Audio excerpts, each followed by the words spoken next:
नमस्कार, आप देख रहे हैं प्राइम न्यूज और मैं हूं आपके साथ आलोक शुक्ला। यूपी प्राइम में आप सबका स्वागत है। गोरखपुर में मुख्यमंत्री योगी आदित्यनाथ ने 76 करोड़ 39 लाख रुपए की 9 विकास परियोजनाओं का लोकार्पण और 54 करोड़ 20 लाख की 16 परियोजनाओं का शिलान्यास किया है। इस दौरान सीएम योगी ने कहा कि विकास की परियोजनाओं से न केवल बुनियादी सुविधाओं को नई ऊंचाइयां मिलेंगी, बल्कि प्रदेश आर्थिक समृद्धि को भी प्राप्त करेगा। मुख्यमंत्री योगी ने जोर देकर कहा कि विकास का कोई विकल्प नहीं होता है। उन्होंने कहा कि पिछले माह केंद्र सरकार और फिर 22 फरवरी को राज्य सरकार ने बजट पेश किया।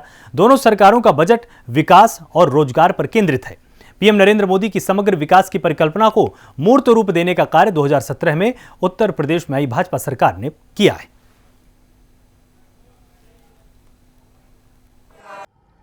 एक साथ गोरखपुर के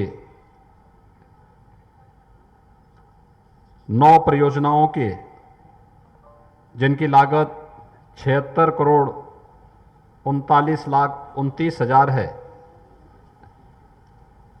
इनका लोकार्पण का और 16 परियोजनाओं जिनकी लागत 54 करोड़ 20 लाख 12 हजार है, इनके शिलान्यास के आज के इस कार्यक्रम के अवसर पर मैं मंच पर उपस्थित अपने सभी जनप्रतिनिधियों को हृदय से इन कार्यों में रुचि लेने के लिए बधाई देता हूं और आप सबका भी हृदय से बधाई और देते हुए अभिनंदन करता हूं। ये विकास आप सबके लिए फलीभूत हो। इन विकास कार्यों के माध्यम से न केवल बुनियादी सुविधाओं बल्कि इन विकास योजनाओं के माध्यम से हम विकास की एक नई ऊंचाइयों को प्राप्त करते हुए आर्थिक समृद्धि को भी प्राप्त करेंगे। इस विश्वास के साथ मैं आप सबको हृदय से बधाई देता हूं, अपनी शुभकामनाएं देता हूं।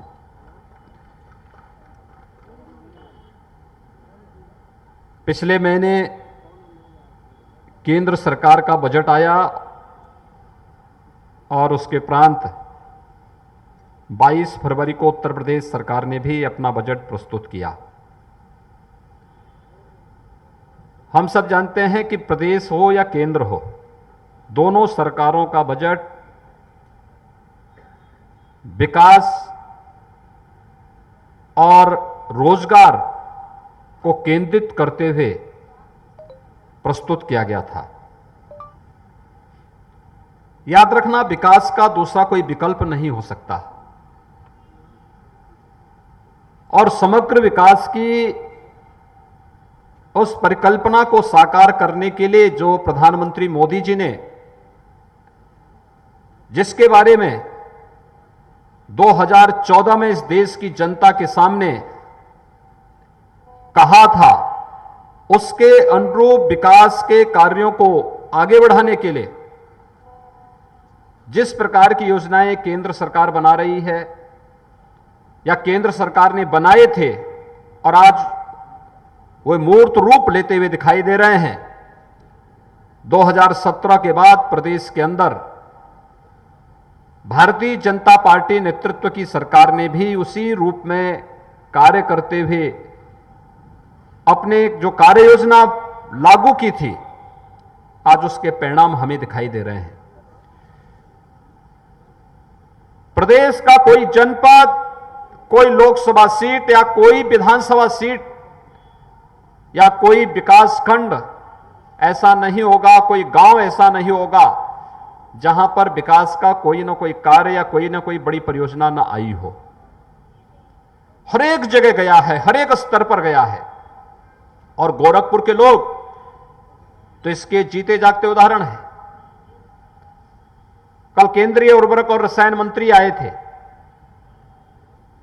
गोरखपुर में 1990 में जो फर्टिलाइजर कारखाना बंद हो गया था, यह खाद का कारखाना इस साल जुलाई तक बनकर के तैयार हो जाएगा और जुलाई तक बनने के साथ ही खाद पूर्वी उत्तर प्रदेश के किसानों को सही और सस्ती खाद मिलेगी, क्वालिटी की खाद मिलेगी अपनी उत्तम खेती के लिए। साथ साथ यहां के युवाओं को नौकरी और ढेर सारा रोजगार भी उसके माध्यम से प्राप्त होने वाला है। यानी जो कार्य पिछली सरकारों ने जिसे हताशा और निराशा में बदल दिया था, उसे आशा और विकास की एक नई बुलंदियों तक पहुंचाने की जिस संकल्प के साथ मोदी जी ने 2014 में देश की जनता के सामने वायदे किए थे, आज वो मूर्त रूप लेता जा रहा है। गोरखपुर का फर्टिलाइजर कारखाना इसी वर्ष जुलाई के बाद जब चलता हुआ दिखाई देगा, वहां से धुआं उड़ता हुआ दिखाई देगा, तो एक नए भारत की एक नई तस्वीर गोरखपुर भी उसके साथ जोड़ता हुआ दिखाई देगा। समाजवादी पार्टी के राष्ट्रीय अध्यक्ष अखिलेश यादव ने अलीगढ़ में नोएडा एक्सप्रेसवे स्थित टप्पल इंटरचेंज पर किसान महापंचायत की है। यह पहला मौका था जब अखिलेश यादव किसी किसान महापंचायत का हिस्सा बने। इस दौरान उन्होंने प्रचलित कहावत अंधेर नगरी चौपट राजा का जिक्र करते हुए यूपी की कानून व्यवस्था पर सवाल उठा दिए। अखिलेश ने कहा कि मुख्यमंत्री कहते हैं ठोक दो, इस ठोक दो के चक्कर में पुलिस को नहीं पता है किसे ठोकना है। बीजेपी ने जीएसटी और नोटबंदी जैसे फैसले देश को बर्बाद करने वाले लिए। लॉकडाउन में पैदल चलते हुए मजदूरों की जान चली गई।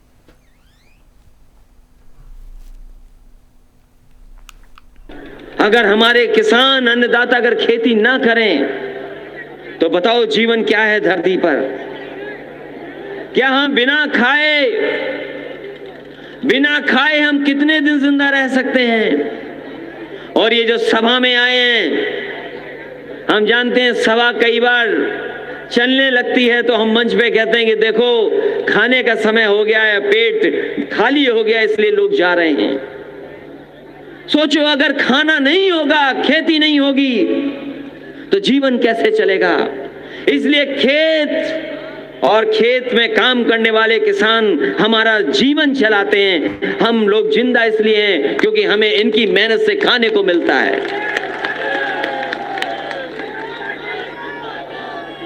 और अभी तो हमने वैश्विक महामारी देखी है, हम लोगों ने वैश्विक महामारी देखी अभी। और न केवल हम, आप सब न जाने कितनी तकलीफ में रहे। ये वैश्विक महामारी ऐसे नहीं आती है, और जो वैश्विक महामारी आई उसके कारण हमको घरों में रहना पड़ गया। हम लोग परेशानी में रहे और घरों में बंद रह करके अपनी बीमारी से बचते रहे। हम लोग वैश्विक महामारी की वजह से कहीं निकल नहीं पाए, हमारा कारोबार ठप हो गया। हमारे आपके छोटे दुकानदार, ठेला लगाने वाले, रिक्शा चलाने वाले, ऑटो चलाने वाले, गरीबी में जीवन यापन करने वालों का सब कारोबार खत्म हो गया। वो कारोबार नहीं कर पाए। अगर उस समय भी वैश्विक महामारी के सामने कोई अपने खेत पर निकला तो वो केवल किसान था, और किसान की वजह से आज हमारा देश बच गया। ये जो सरकार कभी कभी आंकड़े दिखाती है कि हमारी अर्थव्यवस्था ऐसी है, अगर अर्थव्यवस्था को हम देखें अपने, और ईमानदारी से मैं कहना चाहता हूं, चाहे ये पत्रकार हों, ये भी जानते हैं ईमानदारी से, अगर हमारे किसानों ने खेतों में काम नहीं किया होता तो हमारा देश बर्बादी की कगार पर चला जाता। हमारे देश को दुनिया में अपमानित होना पड़ जाता। ये किसान है जिन्होंने हमारे देश का सम्मान बचाया, उस वैश्विक महामारी में अपनी पैदावार को कम नहीं होने दिया, ईमानदारी से काम करते रहे। और वैश्विक महामारी आई, हमने आपने मुंह बंद कर लिया। हम लोगों ने ऐसे मास्क बनवाए, नाक और मुंह बंद हो गया। इस बीमारी से बचने के लिए बताओ, हमने आपने अपने नाक और मुंह बंद किए कि नहीं किए? बताओ। कोई नहीं बचा, डर रहे थे कि पता नहीं क्या हो जाएगा। लेकिन किसान भाइयों और नौजवानों, हम आपसे जानना चाहते हैं कि वैश्विक महामारी ने हमारे नाक और मुंह बंद करा दिया, लेकिन पता नहीं किन लोगों ने भारतीय जनता पार्टी की आंख और कान बंद कर दिए हैं, जिन किसानों की ये सुनवाई नहीं कर रहे और तकलीफ और परेशानी को देख नहीं पा रहे। कौन है जिन्होंने इनकी भारतीय जनता पार्टी के सरकार में बैठे लोगों की आंख बंद कर दी है? कौन लोग हैं जो सुन नहीं पा रहे हैं? बताओ, 200 से ज्यादा किसान आंदोलन में जान दे गया, हमारे किसान शहीद हो गए, 200 से ज्यादा किसान शहीद हो गए, और न जाने कितनी सर्दी में उनको रहना पड़ गया। हमने आपने वो तस्वीरें देखी हैं कि किसानों को रोकने के लिए भारतीय जनता पार्टी की सरकार ने दिल्ली में क्या क्या नहीं किया, क्या क्या हम लोगों ने नहीं देखा, बताओ।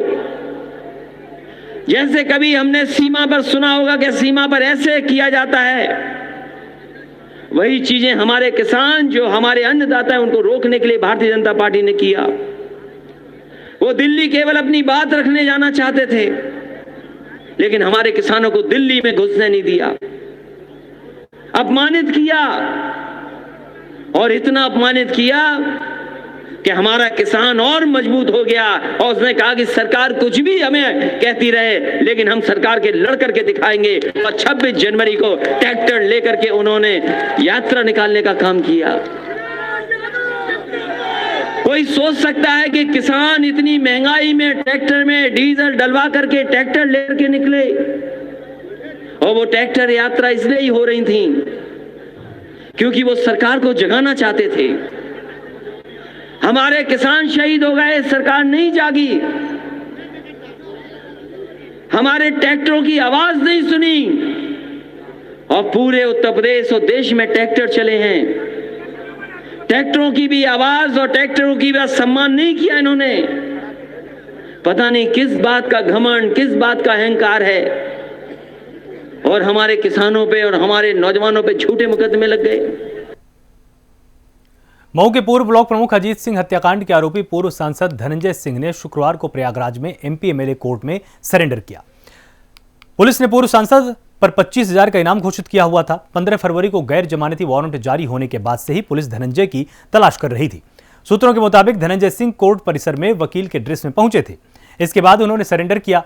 कोर्ट ने 14 दिन की न्यायिक हिरासत में जेल भेज दिया है। गिरफ्तारी से बचने के लिए धनंजय सिंह ने 4 साल पुराने मामले में बेल बॉन्ड कैंसिल कराया। इसके बाद उसने कोर्ट में सरेंडर किया। कहा जा रहा है कि वो कोर्ट तक वकील की तरह भेष धर कर पहुंचा था। हालांकि जब वो बाहर निकला तो सफेद शर्ट और नीली जींस में था।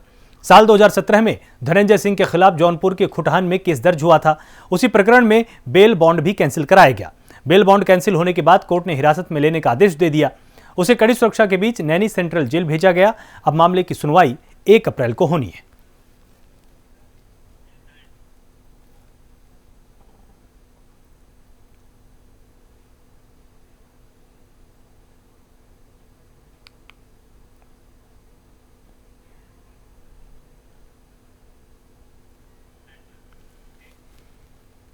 लखनऊ में अधिकारियों को नियुक्ति पत्र वितरण कार्यक्रम किया गया है और कार्यक्रम में सीएम योगी ने चयनित उम्मीदवारों को नियुक्ति पत्र भी बांटे हैं। इस दौरान सीएम योगी ने कहा कि नियुक्ति के लिए सभी को बधाई और शुभकामनाएं। 97 अधिकारी हमें एक साथ मिले हैं। सभी के सहयोग से प्रशासनिक व्यवस्था और भी बेहतर होगी।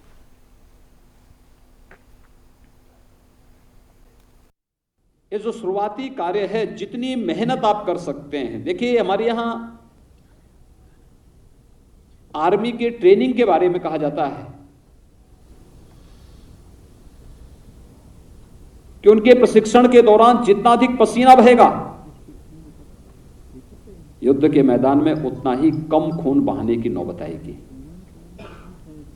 और मुझे लगता है कि जितना बेहतर प्रशिक्षण और जितना अपनी पहली ड्यूटी के बाद जितना बेहतर कार्य आप कर पाएंगे, वह आपकी पूरी सर्विस की नींव होगी, और नींव मजबूत होगी तो स्वाभाविक रूप से इस नींव पर बनने वाला भवन भी उतना ही मजबूती के साथ अपनी जीवंतता को प्रमाणित करता रहेगा। यही वह समय होता है जब कोई भी अधिकारी, कोई भी कर्मचारी अपने को प्रामाणिक रूप से प्रस्तुत कर सकता है, और यही होता है जब व्यक्ति पतन की ओर भी जा सकता है। ये दोनों हैं। आपका मार्ग क्या है? सकारात्मक मार्ग है तो जनता के साथ सद्भावना के साथ, व्यवहार कुशलता के साथ, न्याय संगत तरीके से उनकी समस्याओं का समाधान करना, व्यवहारिक बनना और बेहतर संवाद के माध्यम से अपनी लोकतांत्रिक प्रणाली का सम्मान करते हुए अपने आप को साबित करना। अगर यह कोई अधिकारी उस समय कर सके, प्रारंभिक 4-5 वर्षों में इस नींव को मजबूती प्रदान कर लेता है, तो शेष उसके जीवन के 25-30 वर्ष बहुत आसानी से सफलता की नई नई मंजिलों को चूमते हुए आगे बढ़ता है। और आप जो आज उप जिलाधिकारी के रूप में नियुक्ति पत्र प्राप्त कर रहे हैं, वहीं सेवा के अंतिम समय में सचिव स्तर पर आपको जाकर के बेहतरीन सेवा का एक अवसर प्राप्त होता है। एक अच्छे कैरियर के रूप में एक संतुष्टि भरा जीवन आप लोग लेकर के जाते हैं कि मैंने भी उत्तर प्रदेश शासन में किन किन विभागों में सचिव के पद से सेवानिवृत्त हुआ हूं या कमिश्नर बनकर के सेवानिवृत्त हुआ हूं। यह एक अवसर उसके सामने होता है और आने वाली पीढ़ी के बल्ले बहुत कुछ देने के लिए भी होता है। सर्विस के बाद भी उसके लिए कैरियर के तमाम रास्ते खुले होते हैं, लेकिन जब इस शुरुआती 5 वर्ष का कार्यकाल व्यक्ति का विवादों में घिर जाता है, नकारात्मकता की ओर जाता है, भ्रष्टाचार से घिर जाता है, तो उसके बाद आगे के 25-30 वर्ष उसके जीवन में संकट के ही होते हैं। उसका कोई आगे का भविष्य नहीं होता है। जो भविष्य बचा हुआ उसमें उसको मुंह छुपाने की स्थिति उसके सामने होती है। और इसीलिए हम लोगों ने एक प्रयास किया। मैं 2017 में जब प्रदेश का मुख्यमंत्री का दायित्व मुझे सौंपा गया, तो मैंने अपनी टीम के साथ बैठ के यही व्यवस्था बनाई कि चाहे जैसे भी हो, प्रदेश के अंदर किसी भी आयोग की, चाहे वह उत्तर प्रदेश लोक सेवा आयोग हो, उत्तर प्रदेश का अधीनस्थ सेवा चयन आयोग हो, माध्यमिक शिक्षा चयन आयोग हो, उच्चतर शिक्षा चयन आयोग हो, या पुलिस की भर्ती हो या बेसिक शिक्षा की भर्ती हो, जितनी भी भर्ती की प्रक्रिया से जुड़े हुए आयोग बोर्ड थे, इन सबको मैंने दो टूक कहा था। मैंने कहा देखो, आपके कार्य में कोई हस्तक्षेप नहीं करेगा और आप इस मामले में किसी की सिफारिश भी नहीं मानेंगे, लेकिन अगर मेरे पास कहीं से शिकायत आई तो याद रखना कि आपके जीवन का वो सबसे बुरा दिन होगा। मैं इसको स्वीकार नहीं कर पाऊंगा और चयन की प्रक्रिया पूरी पारदर्शिता के साथ हर एक व्यक्ति को ये लगे कि हां, ईमानदारी और पारदर्शिता केवल बोलने के शब्द नहीं, बल्कि ये हकीकत में भी दिख सकता है और ये हकीकत में दिखना चाहिए। और आज मैं कह सकता हूं कि जब हम 4 वर्ष का कार्यकाल पूरा करने जा रहे हैं, तब हमने प्रदेश की विभिन्न सेवाओं में 4 लाख से अधिक सरकारी नौकरियां उत्तर प्रदेश के नौजवानों को दी हैं और पूरी ईमानदारी के साथ दी हैं, पूरी पारदर्शिता के साथ दी हैं। और अगर सरकार, लोकतांत्रिक पद्धति से चुनी हुई सरकार, इस प्रतिबद्धता के साथ कार्य कर रही है, तो यही अपेक्षा आप सबसे भी रखती है। बिजनौर के धामपुर में डॉक्टर की लापरवाही के चलते महिला की मौत का मामला सामने आया है। यहां डिलीवरी के लिए अस्पताल में भर्ती कराई गई महिला की इलाज के दौरान मृत्यु हो गई, जिसके बाद पीड़ित परिवार ने हॉस्पिटल के डॉक्टर के खिलाफ डीएम से शिकायत कर कार्रवाई की मांग की है। पीड़ित ने आरोप लगाया कि 10वीं पास डॉक्टर ने उसकी भाभी का ऑपरेशन किया था, जिसके चलते उसकी मौत हुई है। वहीं झोला छाप डॉक्टर के खिलाफ स्वास्थ्य विभाग से शिकायत की गई, लेकिन स्वास्थ्य विभाग ने खानापूर्ति कर मामले को रफा दफा कर दिया।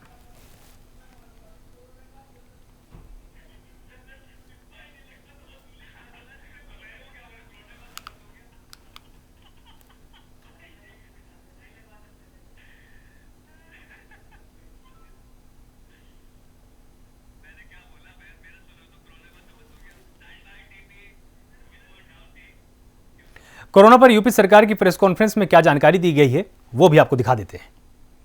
इस समय एक्टिव इन्फेक्शन के केसेस की कुल संख्या प्रदेश में 2017 रह गई है। इनमें से 685 व्यक्ति होम आइसोलेशन में हैं और 124 निजी अस्पतालों में भुगतान के आधार पर अपना इलाज करवा रहे हैं। बाकी के सभी मरीज राजकीय व्यवस्था में निःशुल्क अपना इलाज करवा रहे हैं। संक्रमण के प्रारंभ से अब तक कुल 5,93,288 संक्रमित व्यक्ति संक्रमण मुक्त हो चुके हैं, बिल्कुल स्वस्थ हो चुके हैं। संक्रमित लोगों में से आज तक कुल 8,729 लोगों की मृत्यु हुई है, विगत 24 घंटों में कोविड संक्रमित व्यक्तियों में से किसी की भी मृत्यु दर्ज नहीं की गई है।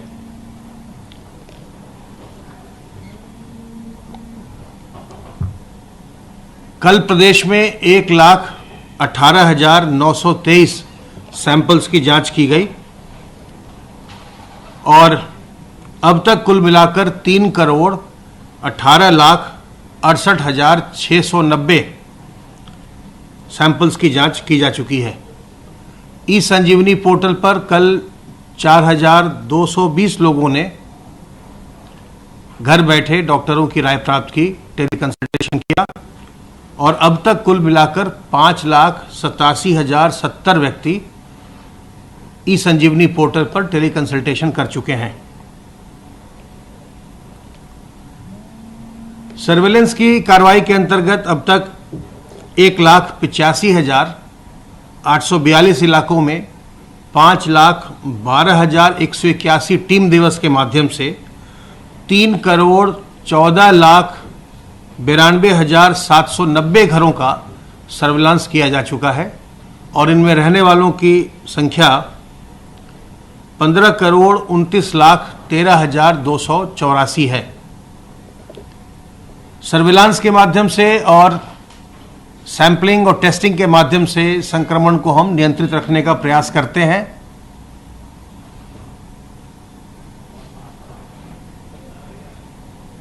जो हम टेस्टिंग का कार्य करते हैं उसमें समय समय पर हम फोकस टेस्टिंग का कार्य भी करते हैं, फोकस सैंपलिंग और टेस्टिंग का, ताकि जो लोग ज़्यादा लोगों से मिलते जुलते हैं, जिनके द्वारा इन्फेक्शन को ज़्यादा स्प्रेड किया जा सकता है, उन्हें पहले ही समय से आइसोलेट किया जा सके।